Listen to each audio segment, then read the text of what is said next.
I relayed a few individual stories of online gambling addiction and criminality to humanize the very real and pressing problems that we are facing because of online gambling.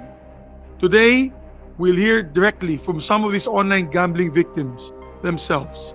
Their voices will remind us that online gambling is not just a policy issue, it is a crisis that destroys families, livelihood, and futures. We hope that their first-hand accounts will emphasize the urgency of eliminating online gambling once and for all.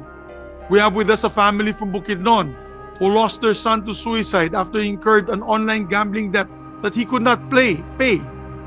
He is one of among many Filipinos pushed to tragic and desperate ends because of online gambling. Just this month, again in Bukidnon, there was a police corporal who robbed a convenience store at gunpoint, reportedly for his online gambling. He stole 12,000 from the register before he was arrested.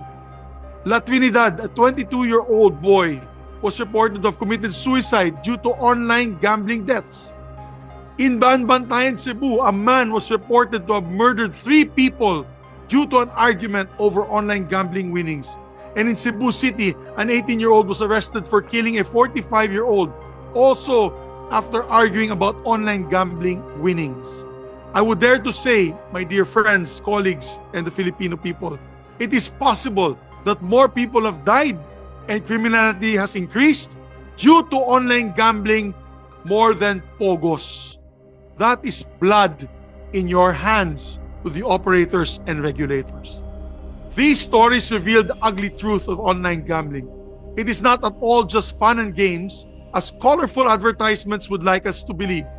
But I want to draw back from these personal stories for a moment so we can look at the bigger picture on online gambling. How large is the industry and how many people have fallen victim to it? Last time I talked about the shameful status that we hold now as the gambling capital of Asia, with 79 casinos surpassing Cambodia with 48, Macau with 47, Vietnam with 40, and South Korea 32. Number 1 tayo sa sugalan. Nakakahiya at nakakadismaya. At brick and mortar casinos pa lang po ito, with online gambling baka lampas na tayo sa number 1. Online gambling is growing at an astronomical pace here in the Philippines. We just have to look at the gross gaming revenues for online gambling to see how fast the industry has grown in such a short amount of time. These gross gaming revenues, or GGR to explain, is the gambling industry's metric that reflects bets minus winnings. It is in 2022 that we'd start seeing huge jumps in online gambling gross gaming revenues. The industry made a big leap from 8 billion during the pandemic or before the pandemic to more than double the year before. And in 2023, online gambling raked 33.16 billion, marking a whooping 414% growth in 2022. Last year was even a better year for the industry. Online gambling was making a gross gaming revenue of 131.7 billion. And for the first half of this year alone, online gambling has already made 106.53 billion in gross gaming revenues. Without a ban in sight, we can well expect this figure to blow up for another banner year for the online gaming industry. Mr. Chair, to illustrate, from 2020 to 2024, the industry grew by 5,564%. Unbelievable. And yet it is real. And yes, they can say that this is good news because bigger gross gaming revenue is bigger taxes, bigger contributions to national development.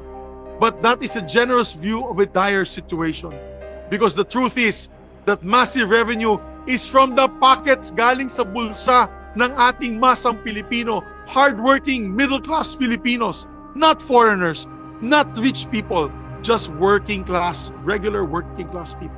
Sa mga casinos, mga high-income rollers pa po yan. Pero sa online gambling, mga wage earners po ang nabibiktima.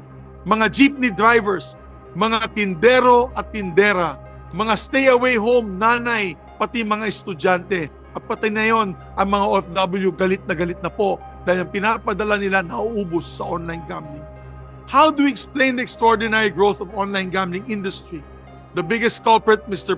Chairman, is the accessibility and ease of transactions. Napakaganda talaga ng integration ng digital wallets at mga online gambling sites.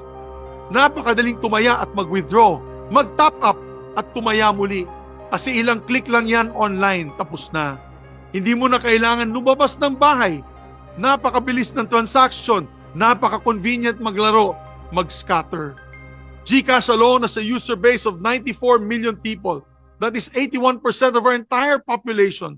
And of that 94 million, over 3 million users have availed of G-loans, G-gives, G-credit services. If you have GCash, Mr. Chair, or PayMaya, you might know that the whole section is dedicated to leisure and enjoyment. And under this umbrella, you will find a link that is labeled Games.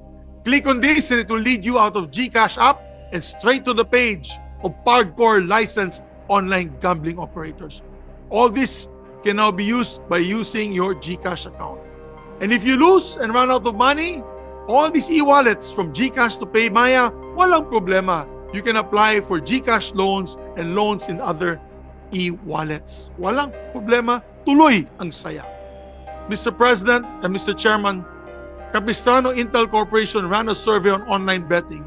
They found that 64% of respondents are engaged in online gambling. No doubt the number of online gamblers in 2025 has gone higher.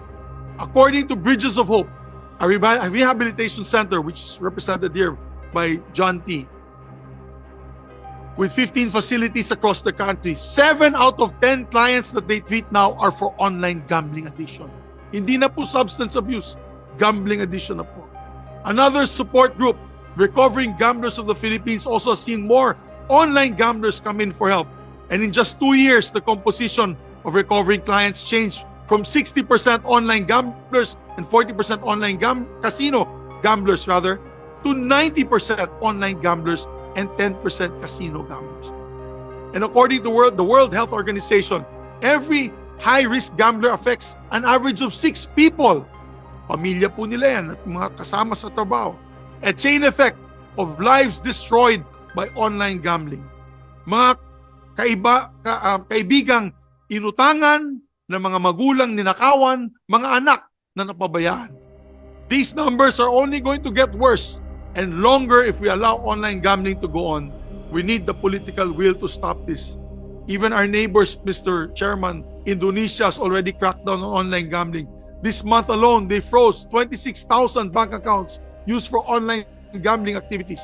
Their social minister even warned that many of their beneficiaries of their own Ayuda program has already used the funds for online gambling wagers and revoked assistance to these individuals dahil ginagamit ngayong ayuda para sa online gambling. Like us, Indonesia sees that online gambling is targeting low-income communities. They saw the problem and they're now taking a hardline measure against it. Tayo po kaya, Mr. Chair, kikilos pa rin tayo o hintayin na lang natin na lalong malulong ang ating mga kababayan, ang mga pamilya mawawasak, kinabukasan po nila ay mawawala na po dahil sa online gambling sa Pilipinas. So I'm hopeful, Mr. Chairman, that this hearing will enlighten us on just how deep the problem runs and how we can find a way out of this.